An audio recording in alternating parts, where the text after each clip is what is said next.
안녕하세요. 오늘도 여러분의 성공적인 배팅을 위하여 열심히 분석하는 승부사리 철룡입니다. 100%의 적중률이 아니더라도 수익 실현할 수 있게끔 도와드리겠습니다. 저는 가입 권유 일절 없으며 모두가 배팅하는 데 필요한 자료를 무료로 배포해드리니 구독과 좋아요만 부탁드립니다. 감사합니다. 첫 번째 경기는 영보이스 대 스포르팅 CP입니다. 먼저 영보이스는 챔스 상대가 너무 강했던 탓도 있지만 리그에서 보여주는 운영으로 상당히 어려워하는 경기들이 많았으며 최대한 시퀀시를 줄이면서 다이렉트하게 이어가는 양상이며 일단 스포르팅도 중앙에서의 주도권을 쥐는 데는 일가견이 있는 편이라 영보이즈가 일단 주도권을 내주고 끌려나길 가능성이 높을 것으로 보여집니다. 다만 속공 상황에서도 맨시티나 라이프치히는 상대로 득점을 어느 정도 보여주는 등 공격력에서는 나쁘지 않은 영보이즈입니다. 다음 스포르팅은 중앙에서의 주도권을 잡은 상황에서는 잘 지는 팀이 아니며 다만 리그에서의 전반적으로 압도적인 양상을 원정에서 잘 보여주는 모습은 아니었습니다. 사실 1승 2무를 기록하면 무패는 기록했지만 이긴 경기에서도 선제골을 허용하고 끌려다니다가 두 골을 후반에 넣고 역전을 기록하는 모습이며 유럽 대항전의 원정 경기에서는 리그만큼의 압도적인 모습을 기대하기는 어려울 수도 있습니다. 결론부터 말하자면 영보이즈가 스포르팅에게 주도권을 빼앗길 가능성은 아주 높지만 속공 상황에서도 그다지 득점력에서의 큰 손실은 없는 모습 리그와는 달리 스포르팅이 유로파 원정에서 압도적인 모습은 아니었습니다. 그래도 중앙에서의 주도권을 쥔 상황에서는 스포르팅이 잘 지지 않기에 이런 점을 감안하고 보면 무승부의 가능성이 더 높은 경기라고 생각합니다. 무승부를 추천드립니다. 두 번째 경기는 샤흐타르 대 마르세유입니다. 먼저 샤흐타르는 챔피언스리그 조별리그에서 탈락하며 유로파리그로 내려왔습니다. 바르셀로나와 포르투 등 강팀들이 포진했던 탓에 버티기가 쉽지 않았습니다. 이번 주 마르세유전을 앞두고 상당히 심기일전하고 있을 가능성이 크다고 보여지며 그만큼 치열한 경기가 될 듯합니다. 샤흐타르는 챔피언스리그 조별리그 초반 고군분투했지만 바르셀로나와 로열 앤트워프를 상대로 치른 4차전과 5차전에선 연승했습니다. 스코어는 모두 1대 0로 깔끔한 무실점 승리였습니다. 포르투와 맞붙은 마지막 경기에선 포르투의 5골 폭격에 무너졌지만 3득점을 올리며 녹슬지 않은 공격력을 자랑했습니다. 샤흐타르는 자국 리그에서도 지난 2경기 연승을 기록한 상황이고 2경기 모두 2대 0으로 클린시트로 마무리했습니다. 올렉산드르 주브코우와 드미트로 크리스키프 등 공격수들이 고루 안정적인 경기력을 보여주고 있습니다.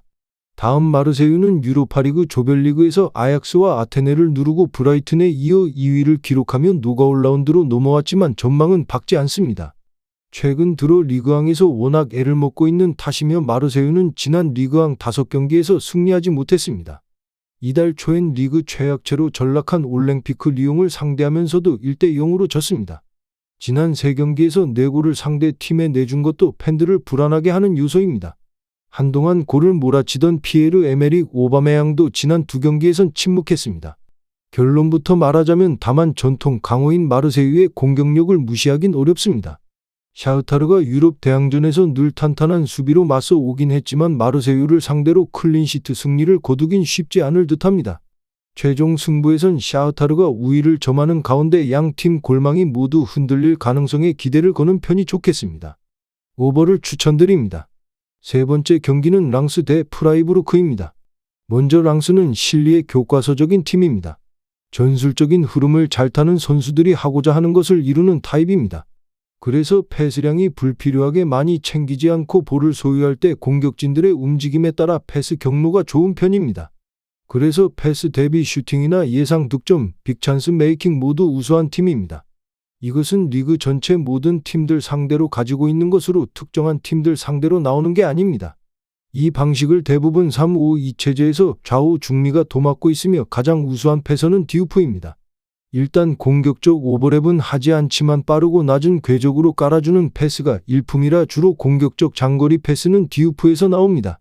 이것은 주 공격 패턴이고 측면을 향한 패스나 중앙으로 뿌리는 패스에 따라 선수들의 움직임이 매우 유연합니다. 그래서 좋은 수비력을 보이는 팀에게는 어려움을 겪게 되지만 공격 대 공격일 때 더 가치가 드러나는 팀입니다. 그런 이유는 공격 대 공격일 경우 상대도 크게 라인을 올리기 때문에 배후 공간을 잘 노릴 수 있는 팀입니다. 그리고 공격 시에는 전체적으로 최후방까지 라인을 크게 올리면서 2차적인 공격까지 시도해 리그왕에서 몇 안 되는 공격력 좋은 팀입니다.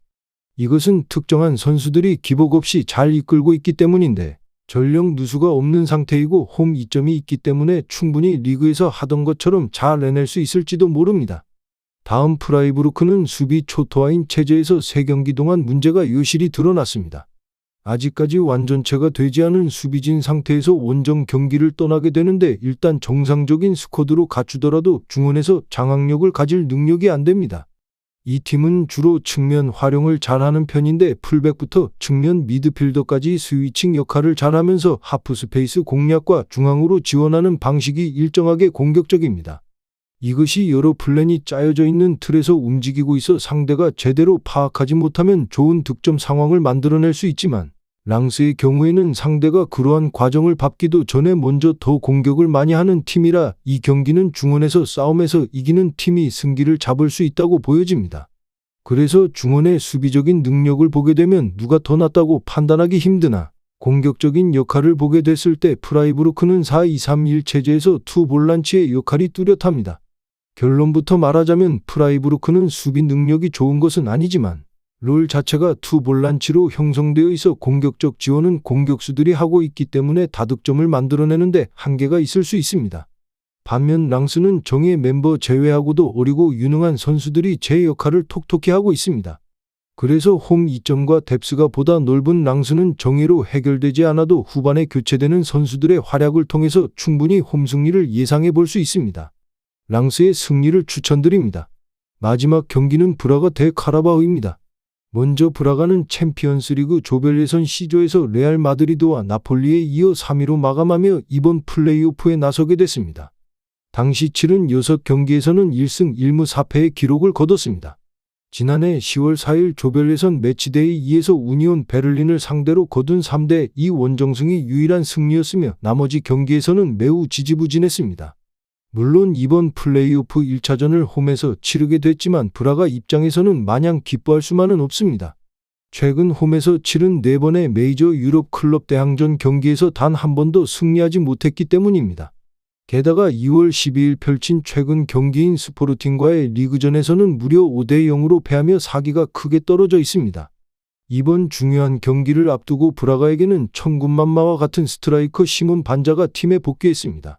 올 시즌 리가 포르투갈에서 14골 3어시스트를 기록 중인 반자는 최근까지 콩고 민주공화국 소속으로 아프리카 네이션스컵에서 활약했습니다. 이 선수의 최대 장점은 탁월한 위치 선정 능력으로 상대 키퍼와 1대1 상황을 쉽게 만들 수 있는 위치를 매우 쉽게 찾습니다. 물론 그런 그의 활약을 위해서는 이선에 위치한 히카르도 오르타와 알바로 잘로의 개인 기량이 발휘되어야 합니다. 다음 카라바오는 유로파리그 그룹 H조에서 레버쿠젠에 이어 2위로 조를 통과하면서 이번 플레이오프에 오르게 됐습니다.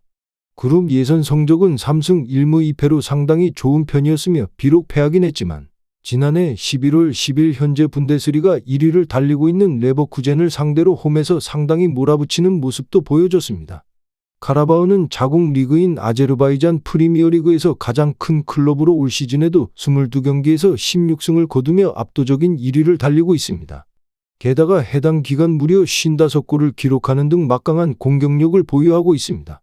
다만 자국 리그에서 보여주고 있는 공격력이 메이저 유럽 무대에서는 통하기 어렵다는 것을 이번 유로파 조별 예선을 통해 똑똑히 경험한 바 있습니다. 포르투갈 원정에 나서는 만큼 투볼란치를 두는 4-2-3-2를 활용하며 중원과 수비를 보강하는 전술을 활용할 것으로 예상됩니다. 카라바흐의 핵심 선수는 레프트 윙으로 나서는 모로코 출신의 압델라 주비르입니다. 지공 상황보다는 오프 더 볼 움직임에 특화된 이 공격수는 수비진이 뒤로 물러나는 역습 상황에서 진면목을 보입니다. 모든 대회를 통틀어 치른 지난 5경기에서 4골을 기록했습니다. 결론부터 말하자면 양팀 모두 강하게 나오기 상당히 어려운 경기입니다. 최근 리그에서 대패한 브라가는 이번 홈에서 펼쳐지는 1차전에서 승점 3점을 확보하고 싶겠지만 수비적으로 나올 카라바흐를 쉽게 뚫지는 못할 것입니다. 카라바흐의 승리와 언더를 추천드립니다. 전체적으로 추천은 드리지만 조합픽을 원하신다면 구독과 좋아요 눌러주시면 감사합니다.